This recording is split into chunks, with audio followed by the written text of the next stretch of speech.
Hello दोस्तों, reliable trade में आपका पुनः स्वागत है। आजकल अगर आप इंडियन शेयर मार्केट में एक्टिव हैं तो आपने FII और DII के बारे में बहुत सुना होगा कि FII बहुत सारा डिसइन्वेस्टमेंट इंडियन मार्केट में कर रहे हैं, यानी इंडियन मार्केट से पैसे निकाल रहे हैं। इस मंथ में FII लगभग 80,000 करोड़ का सेल कर चुके हैं, यानी कि डिसइन्वेस्टमेंट कर चुके हैं। तो इस वीडियो में हम लोग FII और DII के बारे में ही जानेंगे कि उनके इन्वेस्टमेंट या डिसइन्वेस्टमेंट से हमारे मार्केट पर क्या प्रभाव पड़ता है और वो क्या होते हैं। अगर आप शेयर मार्केट में इन्वेस्ट कर रहे हैं या ट्रेडिंग कर रहे हैं तो आपको FII DII के बारे में जानकारी ज़रूर होगी। अगर आपको जानकारी नहीं है तो आपको FII DII के बारे में जानकारी होनी चाहिए। FII और DII मार्केट के दो बहुत बड़े खिलाड़ी हैं और उनके एक मूव से मार्केट की डायरेक्शन बदल सकती है। हम सब के लिए ये जानकारी बहुत ज़रूरी है, क्योंकि अगर आप FII और DII के मूवमेंट को समझ सकते हैं तो आप अपने ट्रेडिंग स्ट्रैटेजी को और भी बेटर बना सकते हैं। इस वीडियो में हम FII और DII के बारे में बात करेंगे, उनके रोल को समझेंगे और उनके एनालिसिस से अपने ट्रेडिंग को कैसे सुधार सकते हैं इसके बारे में बात करेंगे। FII और DII क्या है, उनका शेयर मार्केट में क्या रोल है, उनके इन्वेस्टमेंट से मार्केट पर क्या असर पड़ता है, कैसे उनके मूवमेंट को हम लोग ट्रैक कर सकते हैं और उनके एनालिसिस से अपनी ट्रेडिंग स्ट्रेटजी को कैसे सुधारें। इन सब के बारे में अगर आप जानना चाहते हैं तो वीडियो को शुरू से अंत तक ज़रूर देखें, और अगर आपने अभी तक मेरे चैनल सब्सक्राइब नहीं किया है तो प्लीज़ सब्सक्राइब कर लीजिए। तो चलिए वीडियो शुरू करते हैं। जैसा कि मैंने बोला, आज हम लोग इस वीडियो में FII और DII के बारे में विस्तारपूर्वक जानेंगे। तो चलिए मैं सबसे पहले आपको बता देता हूँ कि इस वीडियो में मैं किन किन पॉइंट्स को कवर कर रहा हूँ। सबसे पहले हम लोग जानेंगे कि FII क्या है, फिर हम लोग जानेंगे कि DII क्या है, फिर इन दोनों में क्या डिफरेंसेज है इस पॉइंट को भी समझेंगे। FII DII का हमारे मार्केट पर क्या इम्पैक्ट पड़ता है इसके बारे में जानेंगे। फिर हम लोग FII और DII का एक्टिविटीज़ को कैसे ट्रैक कर सकते हैं, उसके लिए कौन सा वेबसाइट सबसे अच्छा है इसके बारे में फिर हम लोग जानेंगे। उसके बाद हम लोग जानेंगे कि FII DII के डेटा को कैसे एनालिसिस करके हम लोग अपनी ट्रेडिंग स्ट्रैटेजी को बेटर बना सकते हैं। लास्ट में FII DII के बारे में सारी जानकारी को कंक्लूड भी कर लेंगे। आइए सबसे पहले जानते हैं कि FII क्या है। FII का मतलब होता है फॉरेन इंस्टीट्यूशनल इन्वेस्टर्स। ये इन्वेस्टर्स हमारे इंडिया के नहीं होते हैं, ये इंडिया के बाहर के एंटिटीज होते हैं। एंटिटीज मतलब कौन कौन से लोग फॉरेन इंस्टीट्यूशनल इन्वेस्टर्स के रूप में काउंट किए जाते हैं जो हमारे इंडियन मार्केट में इन्वेस्ट कर सकते हैं। दीज एंटिटीज आर, जो विदेशी बैंक हैं वो FII के रूप में काउंट किए जाते हैं। जो विदेशी म्यूचुअल फंड इंस्टीट्यूशन हैं वो भी हमारे इंडिया में FII के रूप में काउंट किए जाते हैं। विदेशी पेंशन फंड्स हैं वो भी FII के रूप में हमारे इंडियन मार्केट में इन्वेस्ट कर सकते हैं। विदेशी सोवरियन वेल्थ फंड्स और हेज फंड्स, ये सारे हमारे इंडियन मार्केट में इन्वेस्ट कर सकते हैं और इनको हम लोग FII के रूप में जानते हैं। आइए अब हम लोग जानते हैं कि DII क्या है। DI का मतलब होता है डोमेस्टिक इंस्टीट्यूशनल इन्वेस्टर्स। ये इन्वेस्टर्स हमारे इंडियन एंटिटीज होते हैं, यानी कि इंडिया के कंपनीज होते हैं या इंस्टीट्यूशंस होते हैं। जैसे कि इंडियन बैंक्स, ये अगर हमारे इंडियन मार्केट में इन्वेस्ट करते हैं तो इनको DI के रूप में जाना जाता है। हमारे म्यूचुअल फंड्स इंडियन मार्केट में इन्वेस्ट करते हैं, ये भी DI के रूप में काउंट किए जाते हैं। इसके अलावा इंश्योरेंस कंपनीज, फाइनेंशियल इंस्टीट्यूशंस और पेंशन फंड्स, ये सारे अगर हमारे इंडियन मार्केट में इन्वेस्ट करते हैं तो इनको हम लोग इंडियन एंटिटीज के रूप में जानते हैं, यानी कि डोमेस्टिक इंस्टीट्यूशनल इन्वेस्टर के रूप में जानते हैं। आइए अब हम लोग जानते हैं कि FII एंड DII में क्या डिफरेंसेस है। तो हम लोगों ने पहले भी देखा कि FII फॉरेन के होते हैं, DII हमारे डोमेस्टिक यानी इंडियन मार्केट के होते हैं। FII का रिस्क एपेटाइट बहुत ज़्यादा होता है, वो बहुत ज़्यादा अमाउंट में इन्वेस्ट करते हैं और वो हायर रिस्क लेते हैं। DII का रिस्क एपेटाइट लोअर होता है। FII जनरली शॉर्ट टर्म के लिए इन्वेस्ट करते हैं, जबकि DII जनरली लॉन्ग टर्म के लिए इन्वेस्ट करते हैं। क्योंकि FII मार्केट में बहुत ज़्यादा अमाउंट में इन्वेस्ट करते हैं, इसलिए उनका हमारे मार्केट पर सिग्निफिकेंट इम्पैक्ट पड़ता है, जबकि DII का इम्पैक्ट पड़ता है लेकिन वो इम्पैक्ट स्टेबल रहता है। FII और DII अगर हमारे इंडियन मार्केट में इन्वेस्ट करते हैं तो उसका हमारे इंडियन मार्केट पर क्या इम्पैक्ट पड़ता है, आइए इसको जानते हैं।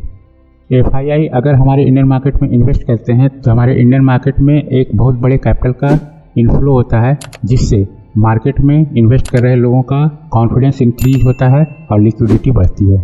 FII अगर हमारे इंडियन मार्केट से आउटफ्लोज करते हैं, यानी कि वो इंडियन मार्केट से अपने इन्वेस्टमेंट को डिक्रीज करते हैं, तो इंडियन मार्केट में जो इन्वेस्टर हैं उनका कॉन्फिडेंस लूज होता है और लिक्विडिटी भी रिड्यूस होती है। DIE हमारे मार्केट में स्टेबिलिटी के साथ इन्वेस्ट करते हैं और ये हमारे मार्केट को ओवरऑल ग्रोथ में सपोर्ट करते हैं। आइए अब हम लोग देखते हैं कि FII और DII का डेटा हम लोगों को कहाँ से मिलेगा और उसको कैसे एनालिसिस कर सकते हैं। FIDI के डेटा को एनालिसिस करने के लिए हमारे इंडिया में बहुत सारे वेबसाइट अवेलेबल हैं जिस पे हम लोग उनके डेटा को एनालाइज कर सकते हैं कि उन्होंने कितना इन्वेस्ट किया या कितना डिसइन्वेस्ट किया। मैं इस डेटा को एनालाइज करने के लिए धन ब्रोकर के द्वारा हाल ही में लॉन्च किया गया एक स्क्रीनर वेबसाइट है जिसका नाम है ScanX। इसको आप गूगल में ScanX करके सर्च कर सकते हैं। पूरा वेबसाइट का नाम है scanx.trade। इस वेबसाइट के थ्रू मैं आपको बताऊंगा कि कैसे हम लोग FI और DI के डेटा को एनालिसिस कर सकते हैं। धन में इसके अलावा और भी बहुत सारे फैसिलिटीज प्रोवाइड किए जाते हैं, जैसे धन का स्पेशल ऑप्शन ट्रेडिंग प्लेटफॉर्म है। धन के यूजर डायरेक्ट ट्रेडिंग व्यू के ट्रेडिंग प्लेटफॉर्म से भी ट्रेड कर सकते हैं। धन के यूजर फ्री में APIs यूज कर सकते हैं। इसके अलावा धन के यूजर म्यूचुअल फंड्स में भी डायरेक्ट इन्वेस्ट कर सकते हैं इनके प्लेटफॉर्म के थ्रू। अगर आपके पास धन ब्रोकर के पास डीमैट अकाउंट नहीं है तो इस वीडियो के डिस्क्रिप्शन में धन ब्रोकर के साथ डीमैट अकाउंट ओपन करने का लिंक दिया हुआ है। आप उस लिंक को क्लिक करके धन में आप अपना डीमैट अकाउंट ओपन कर सकते हैं। आज हम लोग इनका प्लेटफॉर्म ScanX पर FII और DII के डेटा को एनालिसिस करेंगे। ये धन प्लेटफॉर्म का ScanX का होम स्क्रीन है। इस स्क्रीन में हम लोगों को FIDI के बारे में जानना है। धन का ये ScanX वेबसाइट बहुत अच्छा स्क्रीनर वेबसाइट है। इसमें बहुत सारे फीचर्स दिए गए हैं। अगर आपको ScanX के फीचर्स के बारे में जानना है तो इस पर मैंने एक विशेष वीडियो बनाया हुआ है। इस वीडियो का लिंक मैं आई कार्ड में दे दे रहा हूँ। आप उस आई कार्ड को क्लिक करके ScanX के फीचर्स के बारे में जानकारी ले सकते हैं। तो अभी चलिए हम लोग जानते हैं FI और DI का हम लोग इस ScanX वेबसाइट के थ्रू कैसे एनालिसिस कर सकते हैं। तो हम लोग को ScanX के मेनू में जाना है, जिसमें सबसे लास्ट वाला जो ऑप्शन है इनसाइट, इस इनसाइट को क्लिक करना है। इनसाइट्स को जैसे ही मैंने क्लिक किया तो सबसे पहले हम लोग को हीट मैप दिखाई दे रहा है। हीट मैप क्या होता है ये अगर आपको नहीं जानकारी है तो इस पर भी मैंने एक विशेष वीडियो बनाया हुआ है। उस वीडियो का लिंक भी मैंने डिस्क्रिप्शन में दे दिया है। उस वीडियो के लिंक पर क्लिक करके आप हीट मैप के बारे में जानकारी ले सकते हैं। इनसाइट पेज जैसे ही हमने खोला तो लेफ्ट हैंड साइड में हम लोग को देखिए और भी डिफरेंट ऑप्शन दिए हुए हैं। इसमें पहला है हीट मैप, दूसरा है FIDI, तीसरा है मार्केट वैल्यूएशन, फोर्थ है बल्क ब्लॉक डील्स और फिफ्थ है FNO बैंड MWPL। हम लोग को इन सब के बारे में नहीं जानना है, हम लोग को सिर्फ आज जानना है FI और DI के बारे में। तो मैं FI और DI को यहाँ पर मैं क्लिक कर रहा हूँ। जैसे ही मैंने FIDI को क्लिक किया तो हमारा ये देखिए FI और DI का डेटा ओपन हो गया। इस FIDI डेटा को हम लोग कैसे एनालिसिस करेंगे, कैसे रीड करेंगे, इसके बारे में जानते हैं। तो सबसे पहले देखिए यहाँ पर हम लोग को FIDI का सेगमेंट दिया हुआ है कि डेटा किस सेगमेंट में एनालाइज करना चाहते हैं। तो सबसे पहला सेगमेंट है कैश मार्केट, दूसरा है इंडेक्स फ्यूचर, तीसरा है इंडेक्स ऑप्शन, चौथा है स्टॉक फ्यूचर और पांचवा है स्टॉक ऑप्शन। अलग अलग सेगमेंट के लिए अलग अलग डेटा अवेलेबल है, इसलिए यहाँ पर ये डिफरेंट ऑप्शन दिया गया है। हम लोग कैश मार्केट को सिलेक्ट करके ये डेटा को एनालाइज करेंगे। यहाँ पर ये ऑप्शन दिया गया है कि आप सिर्फ FI के डेटा को एनालाइज करना चाहते हैं या सिर्फ DI के डेटा को या दोनों को एक साथ एनालाइज करना चाहते हैं। तो मैं यहाँ पर अभी बोथ को सिलेक्ट कर रहा हूँ। उसके बाद यहाँ पर ऑप्शन दिया गया है राइट हैंड साइड में कि आप कितने दिनों का डेटा एनालाइज करना चाहते हैं। यहाँ पर बाय डिफ़ॉल्ट 30 डेज सिलेक्टेड है, मैं 30 डेज रहने दे रहा हूँ। अब ये जो डेटा है ये हमारा FI और DI का डेटा को दिखा रहा है। ये जो हम लोग को डेटा दिखाई दे रहा है इसको हम लोग कैसे स्टडी करेंगे। इसमें देखिए इधर लेफ्ट हैंड साइड में FI/DI के इन्वेस्टमेंट और डिसइन्वेस्टमेंट के वैल्यूएशन को दर्शा रहा है और राइट हैंड साइड में हमारा निफ्टी 50 का वैल्यूएशन दिखा रहा है, जिसमें इनका इन्वेस्टमेंट या डिसइन्वेस्टमेंट हुआ था उस समय निफ्टी 50 कहाँ पर चल रहा था। और बॉटम में डेट दिया हुआ है कि पर्टिकुलरली किस डेट पर कितना इन्वेस्टमेंट या डिसइन्वेस्टमेंट FII या DII के द्वारा किया गया है। और सबसे बॉटम में यहाँ पर प्रेजेंट डे का सारा एक्टिविटी दिखाया गया है। तो अब इस डेटा को हम लोग स्टडी करते हैं।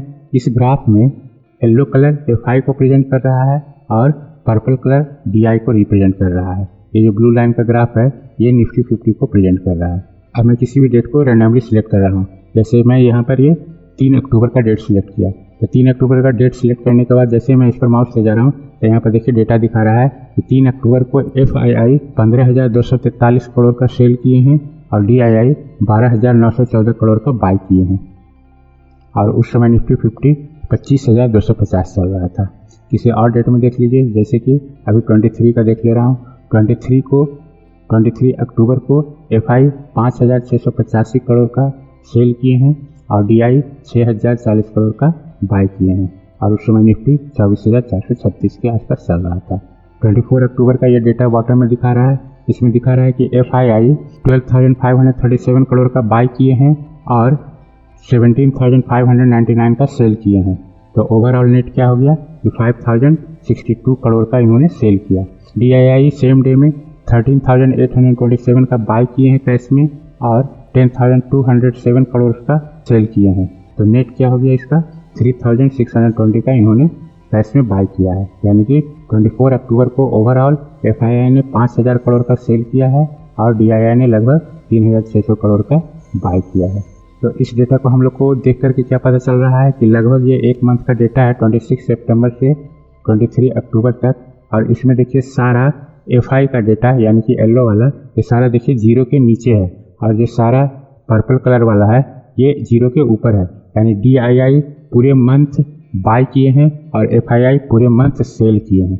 इस कारण से हमारा इंडियन मार्केट अभी स्टेबल नहीं चल रहा है, बेयरिश मोड में है। तो ये डेटा देख करके आप एनालाइज कर सकते हैं कि इन्वेस्टमेंट अभी करना चाहिए या नहीं इन्वेस्टमेंट करना चाहिए। DII अगर सेल कर रहे हैं तो देखिए मार्केट नीचे जा रहा है। FI बाय करके मार्केट को स्टेबल करने की कोशिश कर रहे हैं लेकिन फिर भी मार्केट अभी नीचे ही गिरता जा रहा है। तो हम लोगों ने जाना कि FII क्या है, DII क्या है, उनके डेटा को कैसे एनालाइज कर सकते हैं। तो आज का हमारा वीडियो का कंक्लूजन क्या निकला कि FII फॉरेन कैपिटल को इंडियन मार्केट में इन्वेस्ट करते हैं और उससे हमारे इंडियन मार्केट पर बहुत असर पड़ता है, उससे वोलेटिलिटी हमारे मार्केट का बढ़ जाता है। DII इंडियन मार्केट में इन्वेस्ट करते हैं लेकिन वो लॉन्ग टर्म के लिए इन्वेस्ट करते हैं और उससे हमारे इंडियन मार्केट का ओवरऑल ग्रोथ होता है। तो आज के लिए बस इतना ही। अगर आपको हमारा वीडियो पसंद आया तो वीडियो को लाइक करिए, शेयर करिए, कमेंट करिए और अगर आपने हमारे चैनल को सब्सक्राइब नहीं किया है तो प्लीज़ सब्सक्राइब कर लीजिए। Thank you very much.